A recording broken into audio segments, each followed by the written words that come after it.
said he personally delivered it to Jacob Zuma, put the bag next to him, and said and asked him the question, does Dudu give you your money every month? And the answer was yes. I am truly disgusted, horrified, and ashamed of my behavior. I now, more than ever, in the course of having to confront and take responsibility for my actions, which has forced me to consider deeply issues such as dignity and humanity, am acutely aware of how profoundly dehumanizing and hurtful it must be for black South Africans to be referred to by the K word. The debate on NHI has been with us for several decades, and each time we hesitate to institute, it does not guarantee us that the economic situation will, because of our delay, improve.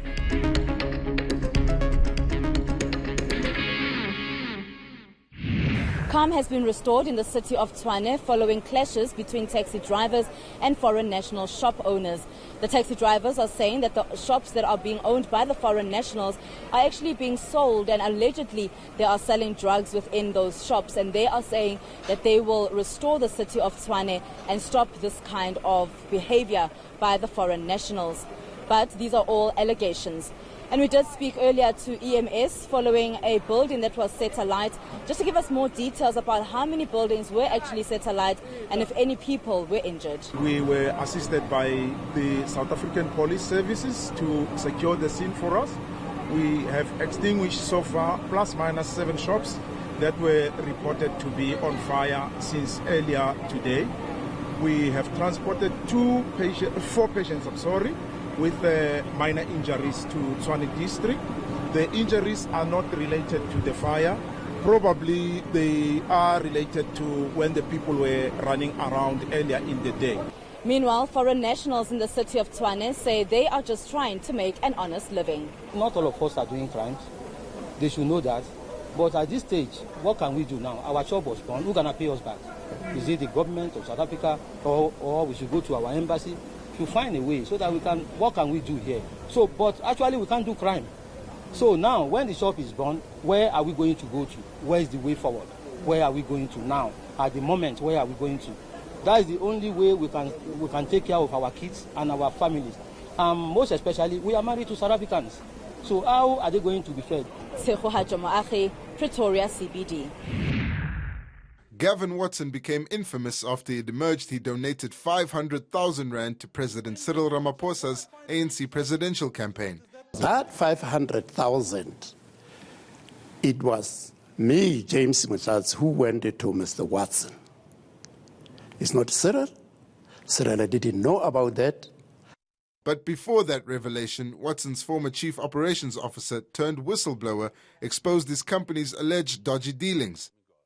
He said he personally delivered it to Jacob Zuma, put the bag next to him, and said and asked him the question, does Dudu give you your money every month? And the answer was yes. Watson also appeared before an inquiry to account for his business in June when SARS probed the tax affairs of Bosasa and claimed to be a member of the ANC.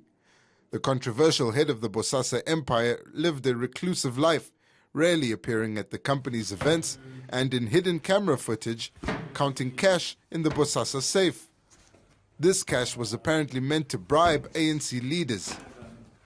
What motivated the taking of this video? The one thing that you must bear in mind is that Gavin Watson would never sign anything. He would tell you, I've never signed anything. You can't put anything on me. And he would then sell you up. And that is what motivated the video. Watson was one of the ANC's major donors and contributed 3 million rand to the party's 2014 election campaign. Bosasa director Papa Leshabane says the company's relationship with the ANC has never been a secret. For them to whip it up today as if it's something new and it was done in the dark, it's not true. It was done openly and it was openly spoken about. But also importantly, we have never shied away from the fact that we have supported the African National Congress. Watson was one of 4 siblings and hailed from Port Elizabeth in the Eastern Cape. The family built their relationship with the ANC during the apartheid years when his brother Cheeky Watson declined his selection to South Africa's whites-only Springbok rugby team. Watson died before he could respond to claims that he bribed state-owned company executives, ministers, and even former President Jacob Zuma, all to secure government contracts. Gavin Watson, Johannesburg. Babadi Klatsana has testified that former SA Express executive Brian van Wyk in April 2015 appointed her small transport company without a tender. The 51 million rand contract would see her handle baggage services at 2 Northwest airports, but she had neither the skills nor the experience for that job. Van Wyk allegedly hijacked her accounts and millions flowed into and out of her company almost immediately. She's claimed millions went to bribe ministers, government officials and to fund ANC events. On the 4th of January last year, Klatsana lodged a case of intimidation with Northwest Police after she stopped the rampant payments. What did you think the ANC would do to you that you were fearing? To be killed, Joe. It appears that no investigation whatever was done on it, and that was of concern certainly to the provincial commissioner. Yes, and it's been more than a year and a half since the complaint was laid. There were threats made and intimidation to Ms. Klatsana after her evidence before the Commission, the consequence of which is that, in fear for her life, she has left the Republic. And as we have After giving evidence before the inquiry, her attorney says unknown men approached her family looking for her and also tried to get into her house. This is quite concerning. The inquiry shifted focus back to the aviation industry. Vivian Natterson is the director of Neo Solutions. He's back on the stand after appearing in July. He's applied to cross-examine Klatsana. Why? Because in November 2015, 9.9 million rand from her company, Ekurhuleni, flowed to his company, Neo Solutions. 9.6 million rand was then transferred to Bosasa Investments, a company owned by Van Wyk's partner. In doing so, SA Express's funds went full circle. Natterson's defense? Well, we were unaware that the funds were state money at the time. So we wouldn't have participated in this had we known it was state money.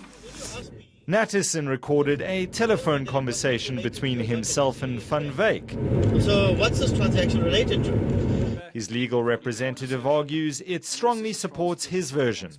From this transcript, it is abundantly evident that you had no knowledge of the fact that the source of the funds was either SA Express or that the funds had any illegal source whatsoever. That's correct. In the meantime, Klatsana's whereabouts remain unknown, even to her attorney. We adjourn. All rise. Michael Apple, Johannesburg. She might have a slew of adverse court judgments against her, but it's not enough for Parliament to boot Busisiwe Mkhwebane from the Public Protector's office. She's already pointed out to the legislature that right now it doesn't have the teeth to remove her. That's because a process for the impeachment of a public protector needs to be established first. If we assume that the public protector is correct and that new rules are required, you can't start the process of the impeachment before the rules are in place. So that must happen first. Otherwise, the process might be legally tainted. Parliament pushed through rules for removing a sitting president late last year after it was found wanting by the Constitutional Court. Although one would not need exactly the same kind of procedure that was prescribed by the Constitutional Court for the impeachment of the president, I do think that she has an argument that there should be special rules and that the fact that they are not there would leave the Parliament vulnerable to a legal challenge. Only once the rules are passed by Parliament can it be determined whether Mkhwebane has breached her code of conduct. In this case, of course, it will be very easy because there's been several court cases that makes it clear that those minimum requirements for impeachment of the public protector have clearly been met. Parliament's Justice Committee will meet on Tuesday to chart the way forward. Lindsay Dentlinger, Parliament. One inside. I am truly disgusted, horrified and ashamed of my behaviour. I now, more than ever, in the course of having to confront and take responsibility for my actions, which has forced me to consider deeply issues such as dignity and humanity, am acutely aware of how profoundly dehumanizing and hurtful it must be for black South Africans to be referred to by the K-word. For the next 30 months, Adam Katsavalos will pay 5,000 Rand per month towards the Seth Mazibuko Legacy Foundation. They adduced evidence that Mr. Katsavalos is not in a financial position to pay the amount that we had initially requested, and this we've accepted. His wife is currently unemployed. He's been ostracized by society. He will also have to do 160 hours of community service until next year, February. And of course, desist from making any racist remarks in the future or face another hefty fine. I acknowledge what I have done and the harm I have caused, first and foremost to black South Africans, but also to our country, to all South Africans, irrespective of race, and to my family, and I take full responsibility and hold myself accountable for it. His criminal matter will also be back in court in October after another round of representations, this time to the National Director of Public Prosecutions, while the date for his appearance before the Greek authorities is still unclear. Janke Tolmay, Johannesburg. I can fully understand that many people want clarity on the constitutionality of Section 10 about its proper application and interpretation. And that's probably, I fully understand why we have 6 friends here interested in the matter. But our submission is that this must not distract from what is ultimately the factual inquiry which arises in this case. These facts the Constitutional Court has heard are based on the arguments that Bongani Masuku did not commit hate speech. One of his comments made at a pro-Palestinian rally was that, quote, any South African family who sends its son or daughter to be part of the Israeli Defense Force must not blame us when something happens to them with immediate effect. Now, the Supreme Court of Appeal found that while these might be offensive, it forms part of a political stance against the state of Israel, which falls under the freedom of expression. But the South African Human Rights Commission insists Masuku's use of coded language can't be interpreted in any other way than being directed at the Jewish community. This case can also have further implications, as it is the first substantive hate speech case before the Apex Court. It's being asked to correct the judgment by the Supreme Court of Appeal, which relied on Section 16 of the Constitution instead of relying on Section 10 of the Equality Act, which goes much further around the issue of hate speech. It is our submission that unless this preoccupation with Section 16(2)(c that is traced throughout the Supreme Court of Appeal's judgment is not set straight by this court, it will severely retard the constitutional project that lies at the base of the Equality Act. Judgment has been reserved. Janke Tolmay, Constitutional Court. Eskom is monopolizing the whole thing. It's the only company that offers energy, and yet we've got other companies that are offering energy.